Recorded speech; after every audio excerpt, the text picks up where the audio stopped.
Қайырлы күн қыздар. Мен бүгін осындай өте нәзік көрінетін сникерс печеньесін дайындадым. Құрамы өте қарапайым, жасап көруге кеңес беремін.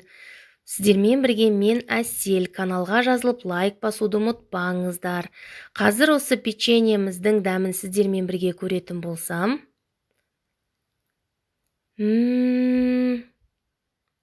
Өте дәмді.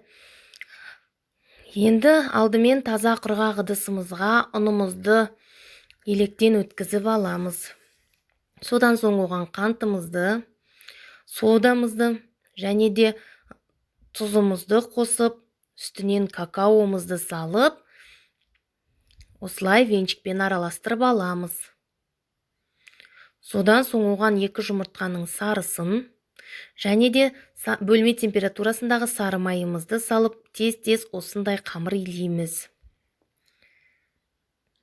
Содан соң оны осындай целлофанға салып, осының ішінде оқтаумен осы целлофанның бойымен бірдей етіп жаямыз.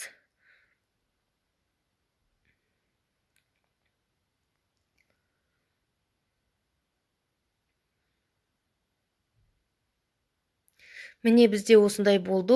Енді оны 15 минутқа тоңазытқышқа жібереміз. Осы аралықта біз кремін дайындаймыз. Ол үшін вареный сгущенкаға арахисті қосып араластырамыз. Міне біздің жаңағы қамырымыз. Енді оның целлофанын алып тастап,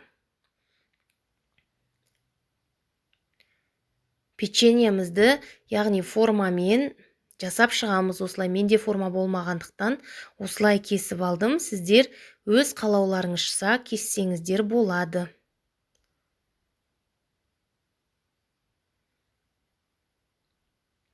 Алдын ала духовкамызды 170 градусқа қыздырып қойып, печеньемізді пешке жібереміз.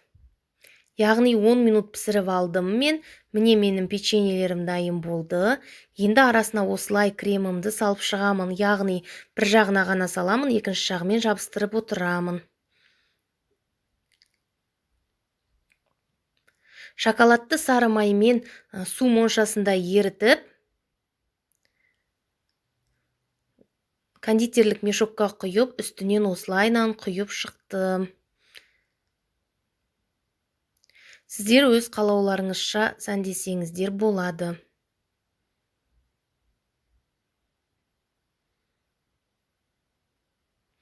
Содан соң үстіне үгілген орехты, яғни блендерде езілген орехты осылай сеуіп шықтым. Жасап көріңіздер, ас болсын.